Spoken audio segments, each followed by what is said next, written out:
Praise the lord. ప్రభునందు ప్రియమైనటువంటి దేవుని పిల్లలకు ప్రభు అయిన యేసుక్రీస్తు వారి నామములో వందనం శుభములు తెలియపరిచిన పిల్లరా, మరి గడిచిన దినమంతా కూడా ప్రభు తన కృపావాత్సల్యంలో భద్రపరుచుకుని క్షేమమును, ఆరోగ్యమును, ఆయుస్సును అనుగ్రహించి మరి నూతన దినాన్ని ప్రభు మనకు అనుగ్రహించారండి. 2025 సంవత్సరము 1వ నెల 8వ దినాన్ని ప్రభు మనకు అనుగ్రహించి మరి రోజు దేవుని వాక్యము యెహోవా యందు ఆనందించుట వలన మీరు బలమును పొందెదరు. నెహెమ్యా గ్రంథము 8వ అధ్యాయము 10వ వచనమండి.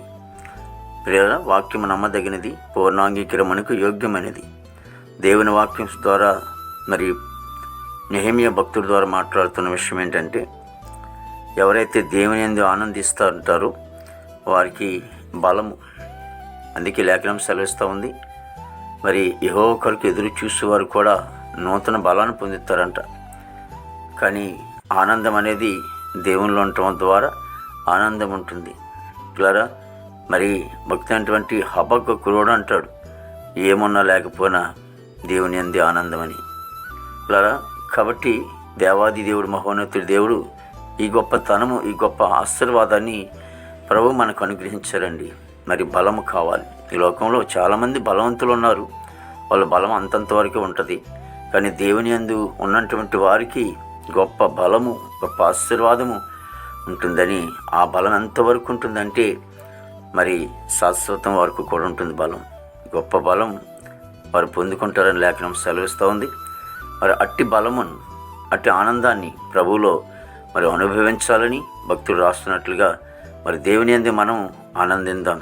ప్రార్థన. ప్రేమగల తండ్రి, కృపలేశ్వరునికి స్తోత్రాలు, స్తుతులు చెల్లిస్తున్నాం ప్రభు. వాక్యము నమ్మదగినది, పూర్ణాంగీకరణకు యోగ్యమైన తండ్రి, ప్రతి కుటుంబాన్ని కూడా దీవించండి, ఆశీర్వదించండి.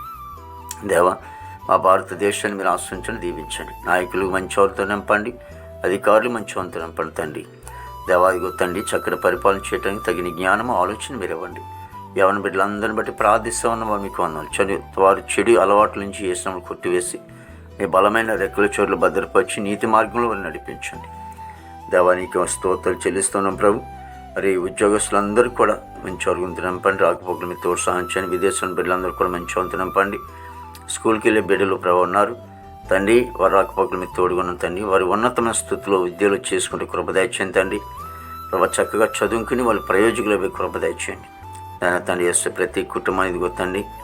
మరి నాయన పనికి వెళ్ళే బిడ్డలు ఉన్నారు, మరి నాయన వారికి మంచి వర్గంతో నింపండి. మా దేశీ పాడి పంటనంతను కూడా మీరు ఆశ్రయించిన బాబునికి స్తోత్రాలు తండ్రి. మరి ఇదిగో దేవానికి వందనాలు తండ్రి. హాస్పిటల్ రూమ్ స్వస్థపరచండి. జైలు ఉన్న బిడ్డలు విడుదల చేయండి. కోర్టు గొడవలు, కేసు గొడవలు కొట్టివేయండి తండ్రి ప్రభా. మరి నాయన యేసునికి స్తోత్రాలు తండ్రి. మరి రక్షణ లేని వారు రక్షణ దయచేయండి తండ్రి. యేసయ్యా, మరి నాయన వివాహం లేని బిడ్డలకి వివాహం దయచేయండి ప్రభా. ఇదిగో గృహాలు లేని వారు గృహాలు దయచేయండి. గర్భఫలం లేని వారు గర్భం దయచేయండి. గర్భిణీ సుఖమైన డెలివరీ దయచేయండి తల్లి. బిడ్డ క్షేమ దయచేయండి తండ్రికి స్తోత్రాలు ప్రభు. ప్రతి సేవకులు, సేవకురాండ్రులు, వారి కుటుంబం, బిడ్డలు, సంఘాలన్నింటిలో కూడా మీరు దీవించండి ప్రభా. తన ఈ దినమంతా కొన్ని విశేషమైన కృపతో నింపి నీ నామానికి మాత్రమే మహిమ తెచ్చుకోండి. యేసుక్రీస్తు వారి నామములో అడుగుచున్నాం తండ్రి. ఆమేన్, ఆమేన్, ఆమేన్.